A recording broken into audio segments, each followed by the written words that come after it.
சரண் Krishna YouTube சேனலுக்கு உங்களை அன்புடன் வரவேற்கின்றேன். உங்கள் குலதெய்வத்தின் அருள் பார்வை உங்கள் மீது பட்டுள்ளது என்பதை உணர்த்தும் 3 அறிகுறிகள் என்னென்ன அப்படிங்கிறத பத்தி தான் இந்த வீடியோல தெளிவா நம்ம பார்க்க போறோம். குலதெய்வத்தை பற்றின பதிவுகள் நீங்க உடனுக்குடன் தெரிஞ்சுக்கணும் அப்படின்னா மறக்காம நம்ம சேனலை சப்ஸ்கிரைப் பண்ணி வச்சுக்கோங்க. குலதெய்வத்தின் அருள் பார்வை அப்படிங்கிறது அந்த குலதெய்வத்தை வணங்குற குலமக்கள் எல்லார் மேலேயும் இருக்கும். அதுலேயும் குறிப்பாக ஒரு சிலர் மேல அந்த அருட்பார்வை மிகுதியாக படுகின்றது அப்படின்னா கட்டாயம் இந்த 3 அறிகுறிகள் தெரியும்.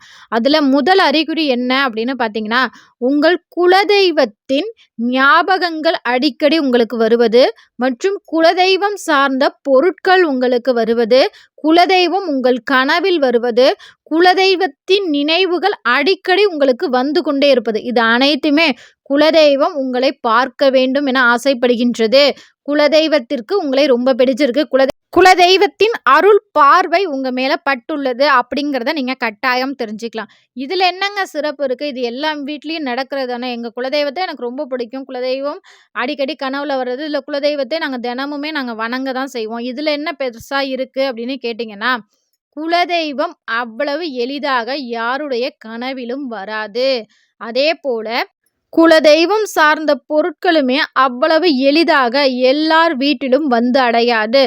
பொதுவா நம்ம முன்னோர்கள் ஒரு சிலர் சொல்லுவாங்க, நம்மளுடைய கர்ம வினைக்கு ஏற்றால் போல தான் நம்மளுடைய வாழ்க்கை அமையும் அப்படின்னு. ஒரு சிலர் நல்லா இருப்பாங்க குலதெய்வத்தை வணங்குறவங்க, ஒரு சிலர் கஷ்டப்பட தான் செய்வாங்க. ஆனா திடீர்னு உங்க கஷ்டங்கள் அனைத்தும் மறைய போகின்றது. திடீர்னு உங்களுடைய பிரச்சனைகள் அனைத்தும் விலகி குலதெய்வ கோவிலுக்கு செல்லும் யோகம் உங்களுக்கு கிடைச்சிருந்தா 100% தெரிஞ்சுக்கோங்க. குலதெய்வத்தின் அருள் பார்வை உங்கள் மீது பட்டுள்ளது.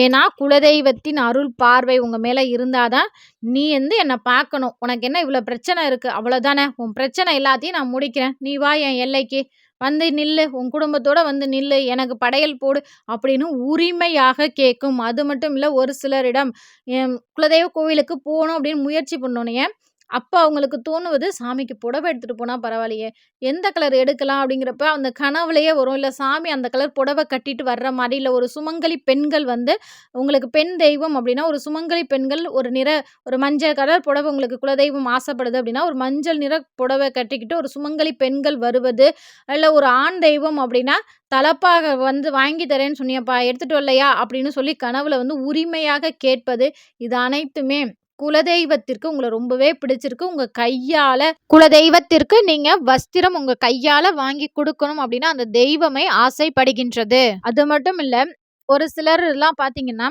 நம்ம குலதெய்வ கோவிலுக்கு வருடாந்திர பூஜையப்ப நெறைய வஸ்திரங்கள்லாம் எடுத்துட்டு போவாங்க. எடுத்துட்டு போனா, எல்லாராலயும் சுவாமிக்கு அந்த ஆடைகள்லாம் சாத்த முடியுமா அப்படின்னு கேட்டீங்கன்னா, கண்டிப்பா முடியாது. ஏன்னா, இப்ப வருடாந்திர பூஜைக்கு ஒரு 100 குடும்பம் வருவாங்க.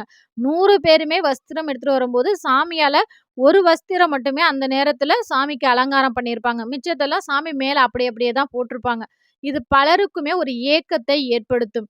ஏன்னா, தெய்வமே நெனச்சா தான் அந்த வஸ்திரத்தை நம்மளால கொண்டு போய் குடுக்க முடியும். அத சுவாமிக்கு போட்டு நம் கண் குளிர பார்க்க முடியும்.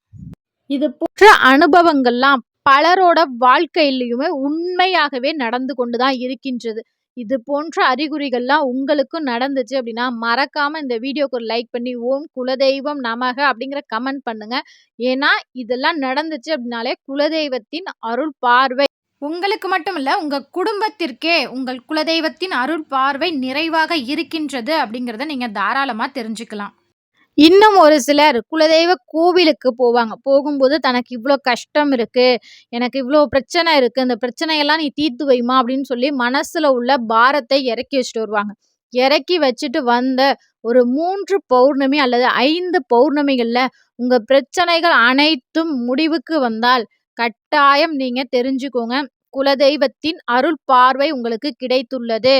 அப்படி உங்க பிரச்சனை அனைத்துமே தீர்ந்துருச்சு அப்படின்னா, மறக்காம ஒரு பௌர்ணமிக்கு உங்க குலதெய்வ கோவிலுக்கு சென்று உங்கள் குலதெய்வத்திற்கு பொங்கல் படையலிட்டு வணங்குங்கள். இது போல செஞ்சாலே போதும். குலதெய்வத்திற்கு நம்ம பெரிய விஷயங்கள் செய்யணும்னு அவசியம் இல்ல. அந்த எல்லையில போய் நம்ம குடும்பமா நிக்கணும். குலதெய்வத்திற்கு பொங்கல் படையல் வைத்து அந்த எல்லையில தீபம் ஏற்றி வழிபாடு செய்தாலே போதும். அந்த தெய்வம் அவ்வளவு சந்தோஷப்படும். அந்த சந்தோஷமே நம்மளுடைய குடும்பம் வாழையடி வாழையாக வாழ வைப்பதற்கு தேவையான அனைத்து சக்திகளையும் தரும். இன்னும் ஒரு சிலர்லாம் பார்த்தீங்கன்னா, ரொம்ப உடல் உபாதைகளோட இருந்திருப்பாங்க. ஆனா, அவங்க குலதெய்வ கோவிலுக்கு போனோம்னா பாருங்களேன், போயிட்டு வந்ததுக்கப்புறம் உடம்பே கொஞ்சம் நல்லா இருக்கிற மாரி இருக்குப்பா, அப்படிங்கிற ஒரு எண்ணங்கள்லாம் வரும். அந்த ஒரு மன புத்துணர்ச்சி கிடைக்கும். அதுவும் குலதெய்வ எல்லையில இருக்கும்போது, நம்மை அறியாமலேயே நம்ம மனது ஒரு சந்தோஷம் அடைவது, புல்லரிப்பது, அந்த தெய்வத்தை பார்த்தோன்னா, நம்மை அறியாமல் சந்தோஷத்தில் கண்ணீர் வருவது, இது அனைத்துமே அந்த தெய்வ சக்தி நிறைவாக இருக்கின்றது. அந்த சக்தியை உங்களால உணர முடிகின்றது என அர்த்தம். இந்த வீடியோ பார்க்குற உங்களுக்கு இந்த வீடியோ பற்றின கருத்துக்கள் இருந்தா மறக்காம எங்களோட கமெண்ட் செக்ஷன்ல ஷேர் பண்ணுங்க. இந்த வீடியோ உங்களுக்கு பயனுள்ளதாக இருக்கும் என்ற நம்பிக்கையில் மற்றொரு வீடியோவில் சந்திக்கிறேன். இந்த வீடியோ உங்களுக்கு பிடிச்சிருந்தா மறக்காம ஒரே ஒரு லைக் பண்ணி, சப்ஸ்கிரைப் பண்ணி நம்ம சேனலுக்கு சப்போர்ட் பண்ணுங்க. இது உங்கள் சரண் கிருஷ்ணா யூடியூப் சேனல். நன்றி, வணக்கம்.